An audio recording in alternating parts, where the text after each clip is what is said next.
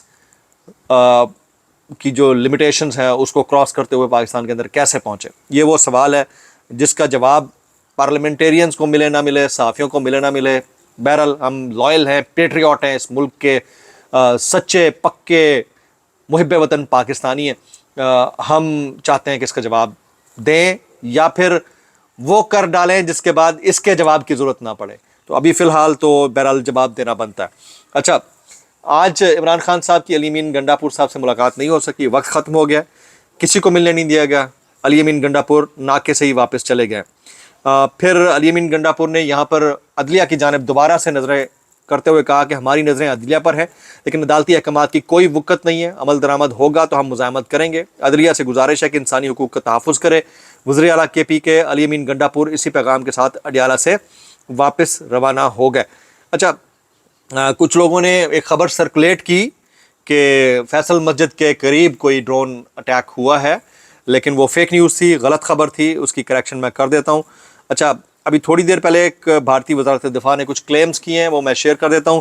بھارتی وزارت دفاع نے پاک فوج کی جانب سے کی جانے والی جوابی کارروائیوں میں 16 ہلاکتوں کی تصدیق کر دی ہے. 16 کیجولیٹیز کی بھارت نے تصدیق کر دی ہے جو پاک فوج نے جوابی حملہ کیا تھا. بھارتی افواج نے پاکستان میں کئی مقامات پر فضائی دفاعی ریڈارز اور سسٹم کو نشانہ بنایا. مصدقہ اطلاعات کے مطابق لاہور میں ایک فضائی دفاعی نظام کو ناکارہ بنانے کا دعویٰ بھارتی وزارت دفاع نے کر دیا ہے. تو یہ کچھ سٹوریز تھیں جو کہ بار بار سننے کو مل رہی تھیں، وہ میں آپ کے سامنے شیئر کر رہا تھا. ابھی عرفان صدیقی صاحب، یہ مشیر ہیں وزیر اعظم پاکستان کے، فارم 47 کے وزیر اعظم کے، وہ بھی اب او کرنے کی بجائے سچ میں بولنا شروع ہو گئے ہیں. وہ کہتے ہیں بھارتی جارحیت نے پاکستان کے آپشنز نہایت محدود کر دیے ہیں. شہری آبادیوں پر ڈرونز حملوں کے بعد پاکستان کے پاس منہ توڑ جواب دینے کے سوا کیا کوئی راستہ باقی رہ جاتا ہے؟ تو بھائی، یہ ڈرونز اٹیک سہنے کی نوبت کیوں آئی ہے؟ اس سے پہلے ہی ہو جانا چاہیے تھا. Response should have been prompt on the spot, آنے نہیں دینا چاہیے تھا. میرا خیال یہ ہے. میں مانتا ہوں کہ ہم بہت ذمہ دار ریاست ہیں، ہم ایک نیوکلیئر پار ہیں، ہم بہت سوچ سمجھ کر چلتے ہیں. پھر ایک پرابلم یہ بھی ہے، جب آپ جنگ میں جاتے ہیں نا، تو جنگ میں آپ اکیلے صرف آپ کی فوج نہیں جا رہی ہوتی. جنگ میں آپ کی پوری عوام، ریاست، ان کی املاک، کارپوریٹ سٹاک سب جا رہا ہوتا ہے، اکانومی جا رہی ہوتی ہے. تو اس صورت میں جب آپ جنگ میں جا رہے ہوتے ہیں تو آپ کو اقتدار کے منصب پر وہ بندہ چاہیے ہوتا ہے جس کے پیچھے 25 کروڑ عوام کھڑی ہو. اب فارم 47 کے وزیر اعظم ہیں، وہ کیا کریں گے؟ اور ان کا ویسے ہی ایک یارانہ ہے مودی سرکار کے ساتھ. تو اصل جو پاکستان کا اس وقت وزیر اعظم ہے وہ اڈیالہ جیل کے اندر بیٹھا ہے. یہ سب سے بڑا پرابلم ہے. ان کی سیکیورٹی کے بھی اپنی جگہ پر کنسرنز ہیں. بہت سارے لوگ ایک اور کانسپریسی بیان کر رہے ہیں کہ پتہ نہیں کیا ہے کہ عمران خان صاحب اس ساری سچویشن میں اڈیالہ کو نہ ٹارگٹ کرنے کی کوشش کی جائے انڈیا کی جانب سے. تو اس ساری سچویشن کے اندر عمران خان صاحب کی سیفٹی بڑی امپورٹنٹ ہے. جو انٹرنل ہوا میٹرز کو مد نظر رکھتے ہوئے 2 سال کے اندر یار ہو گیا، 3 سال کے اندر بس کریں. اب آپ کو آگے چلنا چاہیے. اگر واقعتاً ایک جنگ آپ کے سر کے اوپر تلوار کی صورت لٹک رہی ہے تو اس سے نبردآزما ہونے کے لیے ایک طاقتور عوامی لیڈر کا آل پارٹیز کانفرنس کے اندر اور قومی سلامتی مشاورت کے اندر شامل ہونا ناگزیر ہو چکا ہے. اس کو سمجھنے کی ضرورت ہے. اگر کوئی نہیں سمجھ پا رہا، ہمیں پتہ ہے سوال مشکل ہے، خمیازہ ہمیں ہی بھگتنا پڑے گا اس کا، لیکن سوال ہم کرتے آ رہے ہیں، مزید کرتے رہیں گے. حقائق یہی ہیں. بہرحال اس کو ہم نظر انداز نہیں کر سکتے.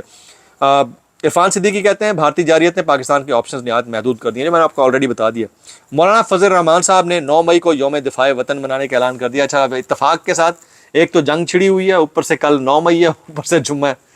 ٹھیک ہے، تو اس کے اوپر کل مزید ڈیٹیل میں بات کرتے ہیں. موجودہ جنگی صورتحال کو مد نظر رکھتے ہوئے پنجاب کے تمام تعلیمی ادارے 2 روز کے لیے بند کر دیے گئے. جمعے اور ہفتے کو تمام تعلیمی ادارے بند رہیں گے. اس کے علاوہ پھر امریکی سفارت خانے نے پاکستان میں موجود امریکی شہریوں کو فوری پاکستان چھوڑنے کی ہدایت کر دی ہے. ظفروال میں بھی بھارتی ڈرونز گر کر تباہ ہوئے ہیں. بھارت کے اوچھے ہتھ کنڈوں پر بھرپور جوابی کارروائیاں جاری رکھنے کا فیصلہ کیا گیا. اجلاس کے اندر وزیر اعظم کی زیر صدارت اعلیٰ سول اور ملٹری قیادت کے سیکیورٹی اجلاس میں یہ فیصلہ کیا گیا ہے.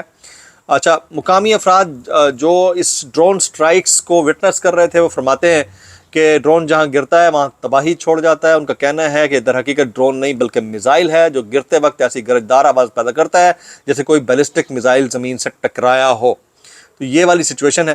اس سچویشن کے اندر جو حالات بنے ہیں وہ میں نے آپ کے ساتھ شیئر کرنے تھے. ابھی بیرسٹر عمیر نیازی قومی اسمبلی میں خطاب کر رہے تھے. وہ کہتے ہیں یہ جنگ ہے جو ہمیں بطور قوم لڑنی پڑے گی، مگر اس جنگ کو لڑنے کے لیے آپ اے بی سی بلائیں اور اس میں عمران خان کو بلائیں. پھر آپ دیکھیں گے کہ بارڈر پر چھاتیاں بڑھ جائیں گی، چوڑی ہو جائیں گی اور بھارت کی گولیاں کم پڑ جائیں گی. Very aptly pointed out. اور یہ سمجھنے کی ضرورت ہے، it is the need of the hour. اور جو دماغ میں خناس ہے اس کو ختم کرنا چاہیے. جو بچوں کے ساتھ، شہربانوں اور اس طرح کی بچوں کے ساتھ جو ٹھیک ہے آپ ان کے ساتھ اختلاف رائے رکھ سکتے ہیں، ہو سکتا ہے اس بچی کا کوئی ویو پوائنٹ آپ سے نظریاتی طور پر ٹکرا گیا ہو، لیکن یہ کوئی طریقہ نہیں ہے، یہ سوورن نیشنز میں نہیں ہوتا. اپڈیٹ کرتا رہوں گا. دعاؤں میں یاد رکھیں. السلام علیکم ورحمۃ اللہ وبرکاتہ.